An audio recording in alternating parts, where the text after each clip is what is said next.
police believe he was the man who stepped behind Thompson on a Manhattan sidewalk last week. Do not celebrate the assassination of another human being who was just doing his job. Aren't you ashamed? The people in these higher positions, like CEOs, they need to look at themselves and their company. Why are they so willing to call someone who supposedly killed another human being a hero? Don't make a folk hero out of this cat. And it's odd that he would be a folk hero. They're treating him like a folk hero. As a folk hero for the people. I think he'll go down as a hero in history. Hear me on this. He is no hero. A Facebook post that was put up by United Health Group expressing sadness about the CEO's death. It received 62,000 reactions, and 57,000 of them were laughing emojis. I find it really bizarre when people kind of romanticize these people. There's got to be a term for that. Is there some sort of pathology that describes why people do this? Prophets and prophecy. They appear in some variant in every tradition and religion and faith, with messages. That's their primary function, is to message. He really has a strong message he wants to share, and I don't think he thinks he's done sharing that yet. What was he really trying to do and say? Not that we need to try to understand that. That's my point. Is where are we at with him? What's going on with him? Who is he really? And some prophecy is pretty obviously a con job, but don't let that put you off of the whole thing, because it's not always. Most humans who live now, and most humans who have ever lived, believe in some sort of sacred speech. They have in the structure of their social organization some sort of position for sacred speech or some occasion on which it's supposed to take place. Storm whispers to the warrior that you cannot withstand my strength. And the warrior whispers back, I am the storm. And because of that, I've spent a good couple months here analyzing, trying to decode the structure of prophecy and the role of the prophet with sacred speech as the ritual practice. Those three words, delay, deny, defend, were almost identical to the ones found on shell casings near the crime scene. So if you're wondering whether or not the prophets are still speaking, they are.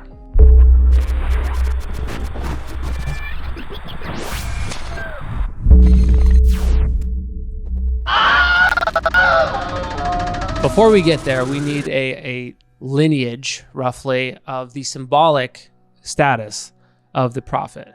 Because we're very advanced at some things, you know? If you told someone 100 years ago that our new thinking machines would be capable of artistry at this level, they couldn't believe. The AI-generated video features President Trump in a crown, flying a fighter jet emblazoned with King Trump on its side. The president then appears to dump raw sewage on protesters. That's what we can do. So we are very advanced, definitely, in some respects. But in other respects, we are probably the most deficient, stupidest people in history when it comes to, for example, symbolism. I'm trying to say, what was really the motive behind this? Sometimes it's just, crazy as crazy does. And the reason that we don't value art or poetry or death or prophecy anymore is all wrapped up in not understanding symbolism and symbolic value. Suspect in the murder of United Healthcare's CEO appeared to view the targeted killing as a symbolic takedown. Now, if we could read the signs, and if I were a betting man, I'd wager to guess that prophecy in its old form is just as common now as it ever was, except these days, once the prophets kick off, they're usually in a prison or a mental hospital by the end of the week. And that's not without reason, because, to be fair, prophets are insane. I'm going to say bipolar hypomania, something in that zone. They really cannot deal. They can't deal with the everyday world because, structurally speaking, they don't belong to the everyday order. Completely out of touch and an insult to the intelligence of the American people. So yeah, these days, our first instinct is to institutionalize crazy people, including prophets. He pictures himself, I think, as a savior, as a folk hero for the people. He's a superhero like Batman, going to conquer evil and seek good. That really points to some real mental health issues. And, pop them full of pills. Back in the day, though, crazy people were perceived as having access to something that the rest of us don't. And it's true that they do. They believed it was, secret wisdom or a glimpse of God. So even though they say crazy stuff and act crazy, there might be kernels of truth hidden in there. Like Socrates. Socrates, the founder of Western philosophy. He started this based on what a teenage girl told him while she was tripping on ethylene gas. So yeah, they definitely saw madness differently, and madness and prophecy are inextricable. They're sides of the same coin. This man is seriously disturbed. I'm going to say bipolar hypomania, something in that zone, maybe even something more severe in terms of his thought disturbance. And we need to talk realistically about human behavior and not have this fantasy idea. A prophet is the messenger of a future, and not the future, but a future, which may be believed, and time will tell if it comes to pass. But as the messengers of these alternate futures or alternate realities, prophets appear to normal people as schizos, psychotics. I mean, there's plenty of anger and frustration in insurance companies, but do not lionize murderers or elevate psychotic screeds into a manifesto. This is insane. Which is exactly what you'd expect, because in order for them to ascend in the first place to the status of prophet, they must be prepared to die for their message. Sometimes they even kill for their message. No respect for our cultural norms, and people believe that they should be able to take matters into their own hands. Dying for a message for normal people, it's inexplicable. We can't understand dying for a message. For a normal person or a properly sane person, there is no such speech that's worth more than our life. The idea that this kid is a revolutionary in the eyes of anybody tells me that we have disconnected from reality. All we have is this here and now, this everyday order, and the prophetic structurally originates not in that same order, but in an alternate reality. Disconnected from reality. Not the everyday order. And this is what defines specifically sacred speech as opposed to, everyday speech. Now, this is why we normal people can't, at least immediately off the bat, tell the difference between prophets and just garden variety insane people. Because to be normal people means that we have accepted that current everyday order as reality itself. And we certainly shouldn't talk him as a vehicle for a larger civic conversation. He's a murderer. Like the ideology of everyday life, we're within that. Go ahead, sit down. And abnormal people can't accept that order. This includes prophets. You're going to find that he has a serious mental illness. Because prophets are outside the order of the everyday, as are garden variety insane people. Common sense has gone somewhere into outer space. So this leads us, in interpreting, to confusing the two, because normal people, by definition, cannot see or hear the alternate realities that are accessible to prophets. They are not connected to human reality. And schizos, maybe artists even, artists at least back when art mattered, back when art was a thing. Which is not to say that normal people are always happy with everyday reality. Normal people might hope for an alternate reality. They might wish there was a better future, but it takes an actual madman to really believe that the timeline can be changed. I don't mean just saying the words, I believe in a better future, and I don't mean reading books that say they believe in a better future, because anyone can say those words. Anyone can say any words, and a few people can even still read books. If you believe something, you stake your life on it. So I had this clip in a recent video that I made, and it seems like only one comment out of the hundreds interpreted correctly why I put it there. Because this is actually the first time that I agree with Jordan Peterson. It isn't something that you say. It isn't something that's associated with logical consistency. It's not declarative. It's not propositional. And that's a tasty irony, because the one moment that I agreed with him is the same viral moment when everyone, including his fans, turned on him and realized after all this time that he's a hack. Okay, so you're saying that you don't believe something if you wouldn't die for it? Not really, no. Okay. Now, this is not a wholesale endorsement because everything after this was brain dead even for him. So this is not wholesale agreement of the position. But I do agree with what I think he meant to say here, which is that belief is not propositional, and the symptoms, the observable symptoms of belief are what you do, not what you say. Actions speak louder than words, you know, that whole thing. I could believe it is the case that this pen exists, but if someone like threatened my life, right, I would lie in order to be able to save my life, right? Like, I think you would do that too. You wouldn't lie to save your life? Don't be so sure. You wouldn't lie to save your life? How much do you know about me? In this case, if you're asked, like, would you die for a proposition about the pen? The answer is no, obviously. And Jordan Peterson cannot say no because I guess he's him. Would you lie to like save your children, your mom, your dad? I don't think lying would save them. And he's just realized he's about to get owned by a child. But of course, no. No one is going to die for a proposition about a pen. And the rebuttal here should be obvious too, is that this does belie belief because every living person believes their life is more valuable than propositions about pens. So that's what JBP's argument should have been here, that your willingness to lie about the pen to avoid death belies what you believe in, which has nothing to do with the pen. It just means that you value your life more than affirmative or negative propositions, which is duh. Would you lie to like the Nazis? I would have done everything I bloody well could so I wouldn't be in that situation to begin lie? with. It's a hypothetical and it's You not can't answer answerable. hypotheticals? No, I can't answer a hypothetical like Why? that because Did it's you eat far. today? Look, Did you don't eat today? play games. I'm not playing games. Anyone would lie to save their life in that scenario. False, false. Not so does everyone.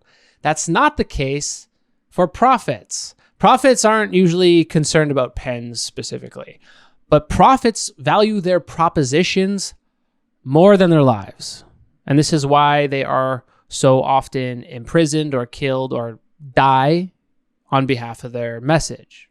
Prophets really believe in an alternate reality. And if they're real prophets, they're willing to give up their life or their freedom in order to deliver a message from that reality, which is something you can clearly see in what they do.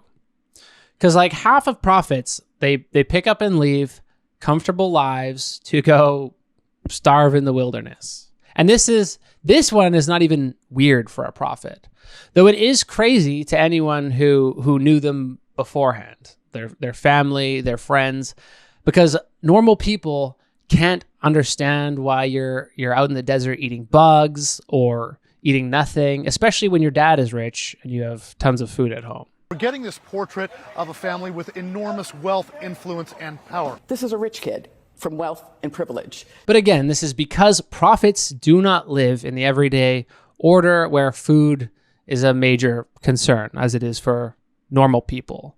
And there's way more crazy than going out into the wilderness and eating bugs like Ezekiel. If Ezekiel were alive today, he would be walking around with a sandwich board. At minimum, probably he'd be strung out in a mental institution. This is a guy whose performance art piece was to lay on his side next to a sandcastle that he made for a year because God told him to, and cook his own shit. Well, at least God told him to cook his own shit. That was too far for Ezekiel, so they compromised and settled on cooking cow shit instead.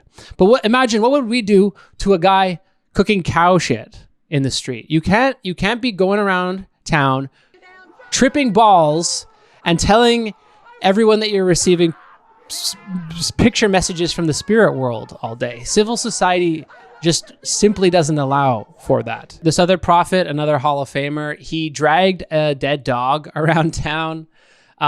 He threw nuts at people in church, and he blinded people by putting mustard in their eyes. And consider the response to this guy, because yeah, everyone thought he was annoying, but they tolerated him. And then he died from starvation because he was praying too much and not eating. And they don't let you go out like that anymore. They don't let you do death by prayer. You'll get the cops called on you, you'll get a wellness check, and you'll get a feeding tube shoved down your throat. And you might say, well, that's good, because we can't as a society have crazy people praying themselves to death. And maybe it is good. I don't know, maybe it's bad.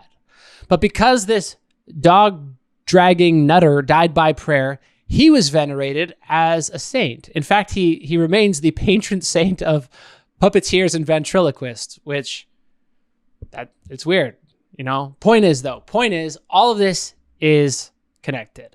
Death used to have symbolic value that it doesn't now. Death by prayer could be considered here a holy death. And putting mustard in people's eyes could be considered a holy act, because after they went blind from the mustard, he actually healed them later, so documented miracle. But foolishness, madness, sacredness, these three are closely connected, and they are all incomprehensible from within the structure of the everyday. So prophets are nuts. And what separates prophets from normal people is not just that they have a message, but the value of that message. They value that message more than their life. And on occasion, it's worth more than other people's lives too. This guy is currently, at the moment, considered a prophet by over half the world's population. And he killed 42 kids for making fun of him for being bald with bears. There's almost certainly symbolic meaning to this. There always is with prophets, but I've pondered this one and I don't get it. Killing kids with bears. Killing kids with bears is one of the weirdest ones. And the God usually calls them out for abusing their spiritual power, but ostensibly he was fine with this one.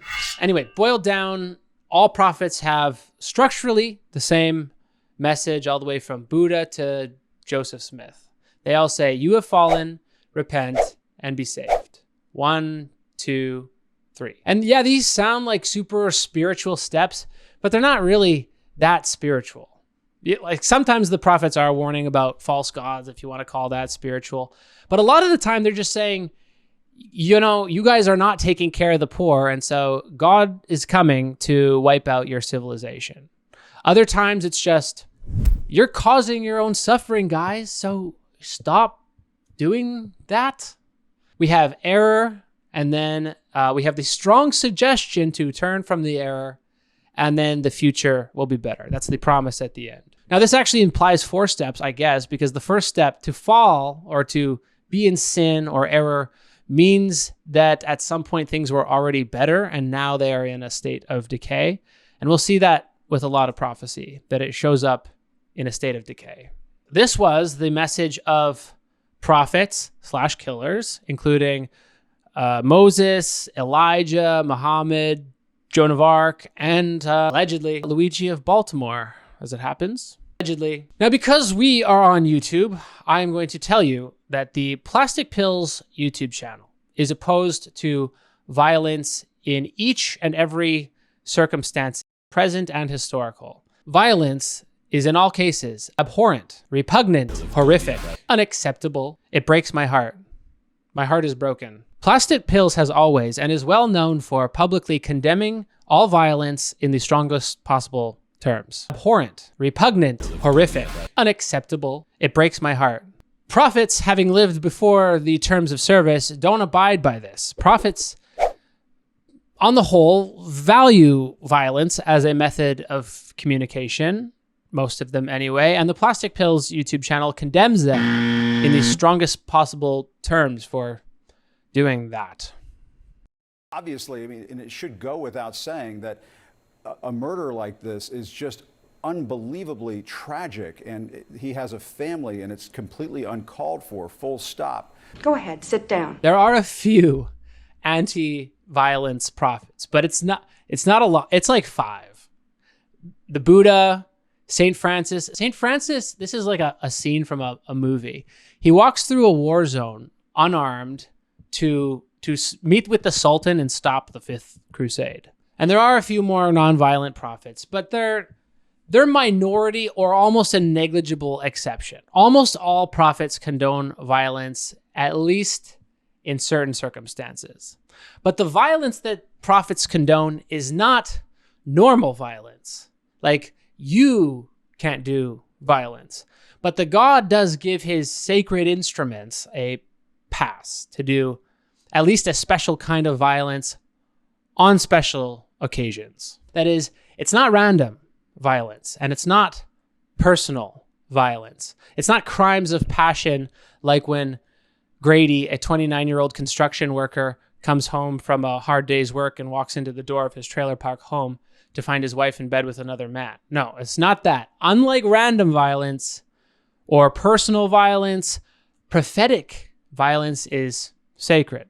And the sacred means it's always symbolic, which means there's a message encoded in every violent act. So violence that is more than violence. One example, because he does both, is the prophet Moses. He does both types of violence, both sacred and profane. So early in his career, Moses gets mad that an Egyptian is beating one of his countrymen, one of his people. So he kills the Egyptian out of anger. Now that counts as personal violence, which is ordinary and thus profane. On the other hand, for most of the rest of his career, like when Moses tells his brother to turn the water in Egypt to blood, and this kills all the fish, this is symbolic violence. The water turning to blood is the physical symbol of a supernatural battle where Moses' God, which is the desert storm god Yahweh, defeats the Egyptian Nile god or gods. So this is God showing dominance through violence. And after that incident, which is the first plague, the rest of the 9 plagues, each of those plagues is taking on, showing superiority over a different Egyptian god, including the final 2 plagues, which is turning the sun black and killing the next pharaoh, killing Pharaoh's son. These are supposed to be the most powerful 2 Egyptian gods, Ra and Horus. So yeah, Moses does both the human profane type of killing, as well as after he becomes a good boy, then he's only doing symbolic violence, right? And symbolic violence, it's nothing personal. It's like, it's far beyond personal. This morning, back pain is no justification for murder, but it is one piece of information swirling around the background of Luigi Mangione, the man behind bars. Most of us have seen his social media where there is an x-ray of a spine with some screws in it. So we're looking into whether or not the insurance industry either denied a claim from him or didn't help him out to the fullest extent. And you got Moses, Elijah, Elisha, Muhammad, Joan of Arc. They all kill, but they're not killing personally. They're not killing out of personal motivation. It's more like they are divine instruments that come from another reality. I think it's relevant to what drives him in terms of his ideology, because it could be that this was an act of domestic terrorism, that he's trying to affect social change through violence. I would like to stress, out of an abundance of caution, that as with any divine office, there are going to be fakes. There are going to be false prophets. Just because someone claims they are a prophet, that doesn't make them one. Every scripture has prepared in advance for the possibility of deception by false prophets. Some of them even give you ways to test if a prophet is true or not. But of course, there's always going to be guys lying for attention, or guys lying for money, or prophets who are sent by an evil God, and in a lot of cases, people who are really strung out. This happens, and it gives real prophets a bad name. And look, I don't know who is a real prophet and a false one. For that, you would need some ecclesiastical authority, and I don't have any ecclesiastical authority, but I can tell you what I think are the signs of a prophet. True or false, that's up to someone else to decide. Because structurally, true prophets and false prophets do the same thing. So what are the signs to look for? The first sign is if the so-called prophet is publicly accepted, they're probably not a prophet. This is kind of a paradox. It's going to be the first sign, but prophets are opposed to the current religion. Now, in a recent video I made the case that religion should be considered an unconscious artificial intelligence that gives people what I've been calling the rest of this video the everyday order. We split the everyday order from the abnormal order, and religion, what we normally call religion, belongs not to the supernatural, but to the everyday. All right. Now you can see evidence for this in that while they're alive, prophets are over half the time, the majority of the time, they are imprisoned or denounced or ostracized or killed for heresy by the prevailing religious leaders. They only really become prophets after they are dead. So religion is opposed to prophecy and vice versa. And yet the structure of religion always involves a prophecy having had happened in the past. You're never on board with it while it's happening, but you retroactively, affirm it or apotheosize it. Every religion says don't do violence, but then every god seems to send a prophet that's okay with violence. And what's up with that? Prophecy is very much a disruption or an emergency measure. This is why it's hard to determine in the moment. It's like a break glass in case of fire thing. Prophets appear when corruption is eating society from the inside. We know United Healthcare has already been the focal point of ire for Congress because it's vertically integrated. They're buying up doctors' offices. They own the largest PBM, which controls the price of prescription drugs in the country. They're the most aggressive on denying claims. I think United Healthcare will get more scrutiny. Yeah, and of course we don't know the motivation yet of this killer. We just know that these two words were found on these bullet casings. But that's the point at which normal people are willing to accept something different or something radically new.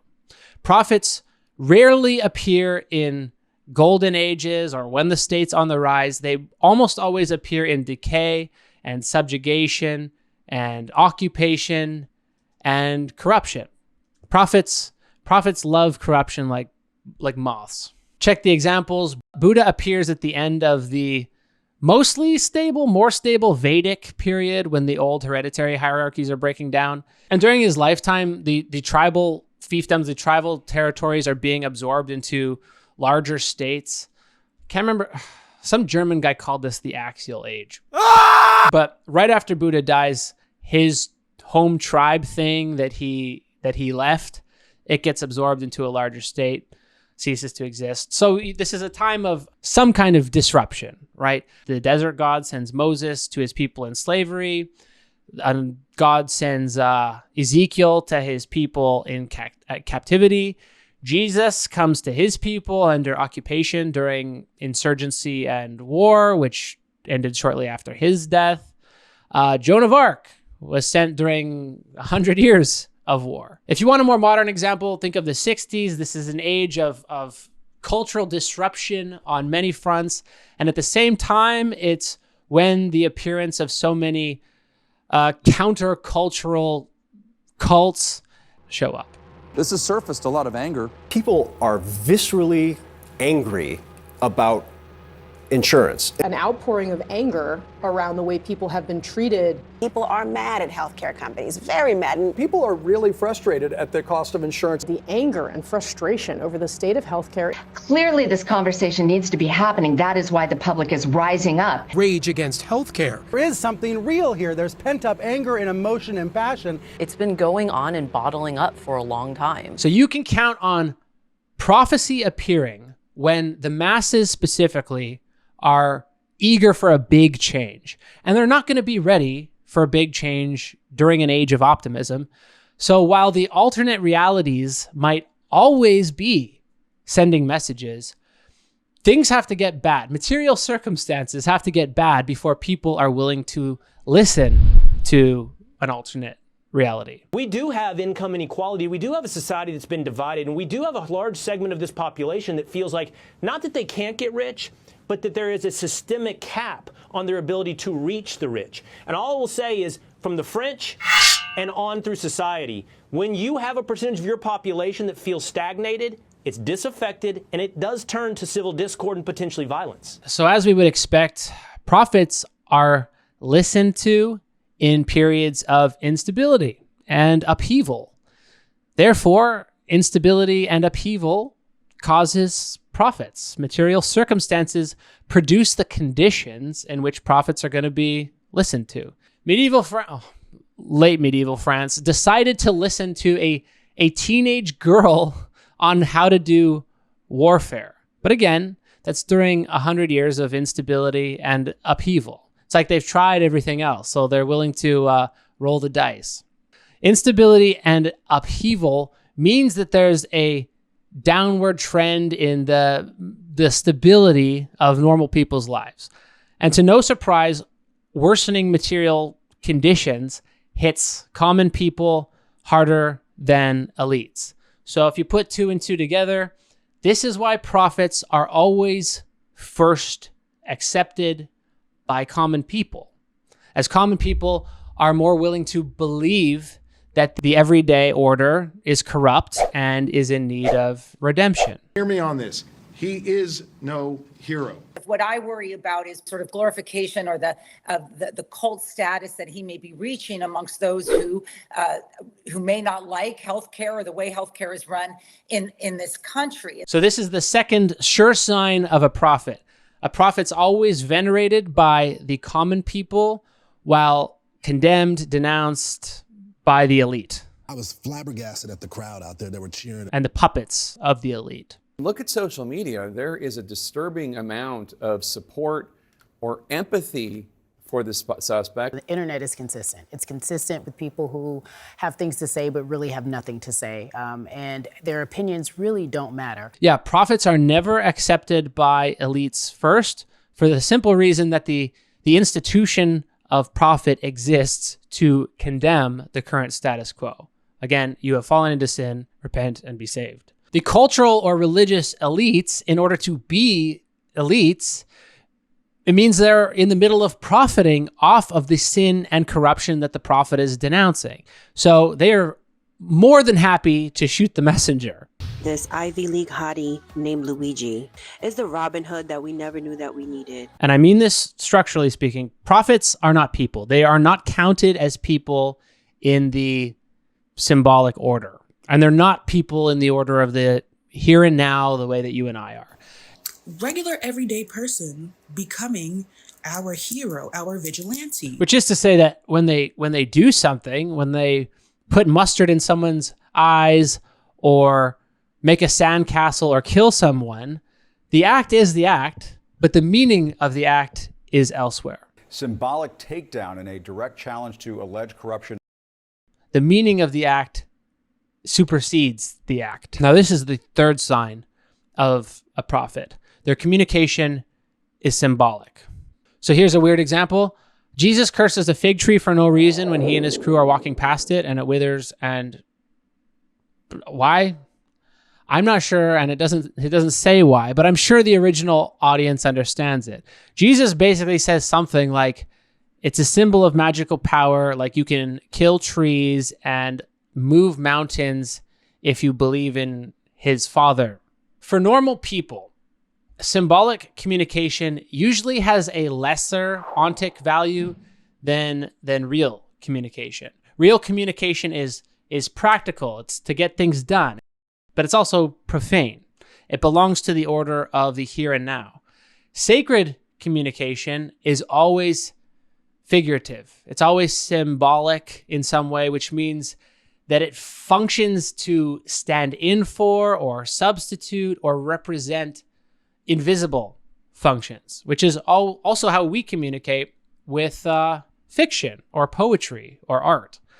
Sacred communication is symbolic because the higher truths, the woo-woo spiritual truths of the sacred, are not something that you can gesture to or point at. Profane communication, on the other hand, is practical. It's for making true statements about real things, like presenting syllogisms, presenting logical arguments, or writing in nonfiction literary styles like history or journalism.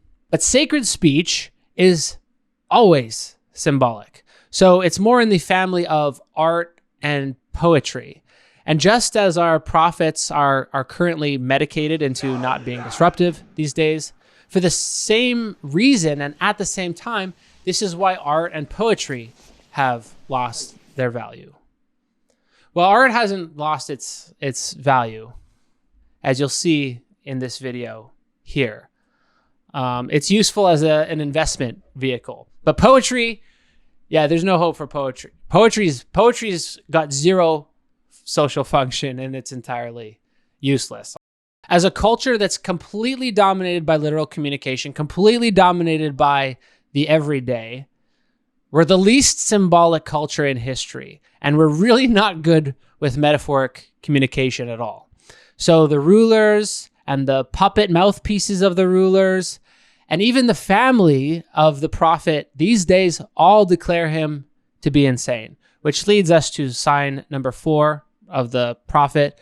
Their actions are inexplicable to power. More sick rationalizations for the murder of United Healthcare CEO Brian Thompson, a father of 2. This man had a family. So I think a lot of what we're seeing here is a pure psychological projection against this CEO. It's baseless. Somebody died. He's a father of 2. While at the same time, they can be clear as day to the common people.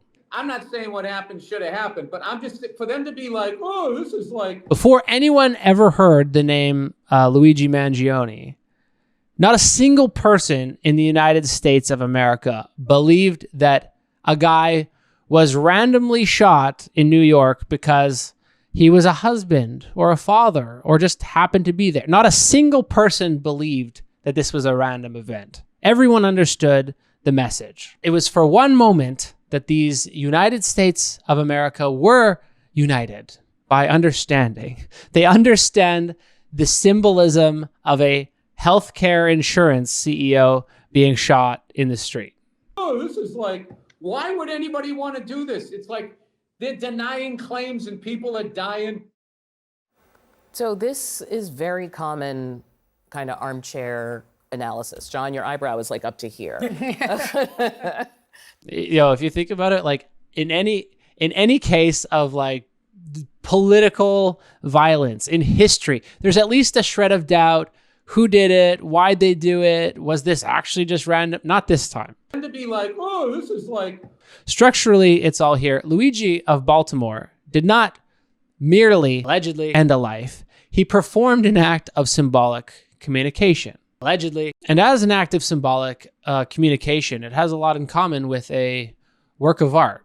This artwork, this Psalm to Justice, was incredibly simple. It was impossible to misinterpret. Quote, these parasites had it coming, he wrote, and I do apologize for any strife and trauma, but it had to be done.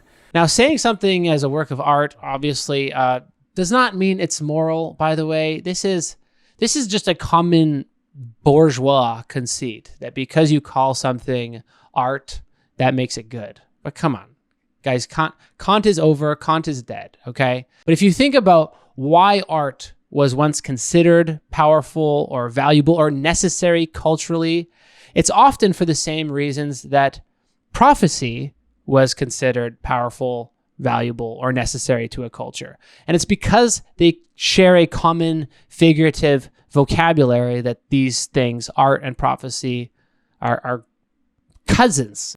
So what did Luigi say in his artist statement? Allegedly. Well, basically very little. He definitely knows the value of brevity. But his message was impossible to misinterpret, which was the same as a prophetic message. You have fallen into sin, repent, and be saved. Displaying the words deny, defend, depose, the same one scrawled on the bullet casings found at the crime scene. So true or false prophet, I don't know the difference, but it was a symbolic work. Symbolic takedown in a direct challenge to alleged corruption in power games, as he described it. a work wherein the artist believes that he's acting in the service of an alternate reality, and in this case, a just future. This is an act of revenge, but not personal revenge, not revenge on behalf of himself, because that would be merely profane violence. This was an act of revenge on behalf of God. So sacred. All right. Before I get in hot water, who's God?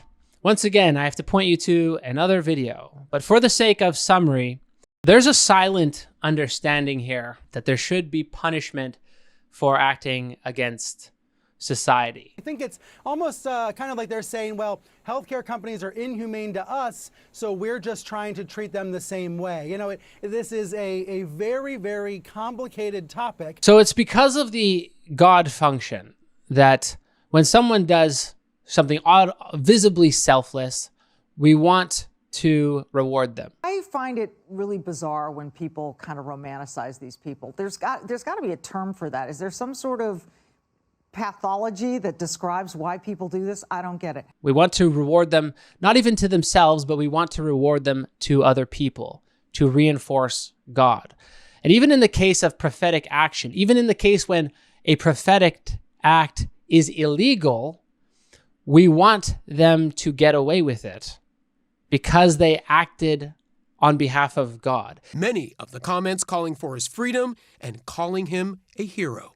If you're acting on behalf of God, you shouldn't be beholden to some incidental legality like do not kill, because the law that you cannot kill was itself derived from an instruction given by the God at some non-specific time in the past, or the founding of society as signified in the symbolic order. So if that God wishes to break his own rule in vengeance upon a rule breaker, that's kind of his prerogative. I just want to say something that I know takes courage, and I don't care how many viewers this costs me. I believe murder is wrong. Now, I promise this isn't all gibberish. The insurance industry in the USA is in a state of having broken God's law, and we all know it. The reason people are down on United Healthcare in particular is that they deny 32% of their claims, more than any other insurer, possibly because they use AI to deny coverage. This is the definition of evil, okay? We know it when we see it. And we not only expect God to be allowed to take revenge, we almost need him to be able to take revenge if we want society to continue. And the religious authorities, those who speak, elite speak, they are corrupt. They have turned against the God, and we see it. We ask, who will act? Who will do something? And it can't be anyone. It can't be normal people. To claim you act on behalf of God makes you crazy. It makes you insane. And it might be unethical. It might be illegal. But prophecy as a message originates in an alternate reality, a reality of the future where justice rules, while justice does not rule here. Just outside a high-level meeting of CEOs of a number of companies at a hotel last week, wanted posters of CEOs were posted on lampposts and scaffolding around the block, showing their faces with their salaries underneath. So in the prophetic logic, if we are ever to realize a future of justice, sometimes, and in some circumstances, ethics has to be put to the side for the sake of morality. Put aside temporarily in a suspension of the ethical. Now, the just future is impractical. It requires risking your life in order to realize it. And it's never been realized. Rationally, we can understand that it never will be realized. And because of that, normal people are generally incapable of acting on behalf of that future. They're unable to truly believe in it because it's impractical, it's irrational. But this is why prophets can act on behalf of it. They're not beholden to cost-benefit analysis. They're not even beholden to ethics because they act on behalf of the divine reality, which is also what makes them crazy. But at the same time as they're crazy, it's what makes them heroes. It's why they're remembered for thousands of years. It's why they, to this day, have billions of followers. On X, before his arrest announcement, he had just 64 followers. Now, more than 320,000 and counting. So you'll rightly say, I think, well, that's insane. You can't suspend ethics because you said God told you to and kill people and give up your own life. That's insane. And you know what? No argument here. As a society, we can't permit wanton street justice. We can't. No society can. But that doesn't mean that it isn't justice, and that doesn't mean that it isn't moral. Now, it took me laying out all of that to understand the meaning of a picture like this. This is a picture of resonance. It's belief. Now, the news likes to take this and say, no, it's because he's hot. You can go on the internet right now and find all manner of people who are lionizing this person or fetishizing him sexually or so on and so forth. Which, I mean, come on. I'm not gonna deny it helps. And you see these women on TikTok and other places that are praising him because of what he looks like. But look at the scale that we are dealing with here. This is not because he's hot. The resonance exists because he did, allegedly, what we cannot do and what we cannot help feeling is right and just, and we realize we'll never be able to do it. That's what makes this an image of faith. Celebrating this murder, that's where there's a line that we have to try to still have in this country and in this society, right, Jim? You've got to have still a line of decency. There's a lot to be said about fixing our healthcare industry, but this is just not the way, and elevating somebody who did something like this is certainly not the way. This man had a family. In conclusion, faith is the hardest thing to acquire, not just now, ever, in any society. The wealthiest corporations in history, they're spending billions of dollars a year in attempts to acquire faith. And Luigi acquired it, allegedly, but not for free. In fact, it might cost him everything. Faith is an act of symbolic exchange. You offer up the everyday for an alternative order. These people could all be doing something else. They could be doing something more fun, more practical, but they all chose on this day to perform one of the oldest rituals humans have, which is offering their faith up to another world or a different future. It's a way for young people out there who are going online and talking about the suspect's appearance and so on. They can do something with their time other than going on these social media sites and posting these kinds of comments. They can go organize. They can do the things that can be done to get legislation passed in this country. It might be a lot harder than posting your hot take on social media, but my goodness, that is how you get real change in this country.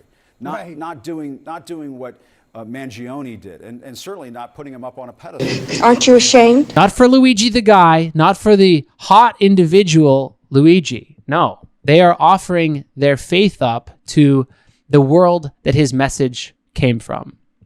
In the same way that these people gather on behalf of the world that he came from. Once again, just because it has the structure of a prophecy does not mean that I have the ecclesiastical authority to decide between true and false prophets, but I do know that while the news is acting with this feigned ignorance and probably even feigned moral outrage, this image, with all that said, it's one of the most explicable images there is. Our everyday has been corrupted by evil that anyone can identify, everyone knows, and everyone knows that no one is going to do anything to change it. And evil isn't like a spiritual property. Evil is what we recognize as something which acts against the coherence of society. I'm frankly not surprised. They feel abandoned. They feel exploited. They feel lied to when it comes to the healthcare system and especially insurances. And in this case, it's a powerful few acting against the coherence of society. And those few, their output is pain, fear, anxiety, and these are acts against God, because God is the signifier of coherence, and we all understand it. And you can't believe everything you hear, obviously. You have to discern the spirits yourself.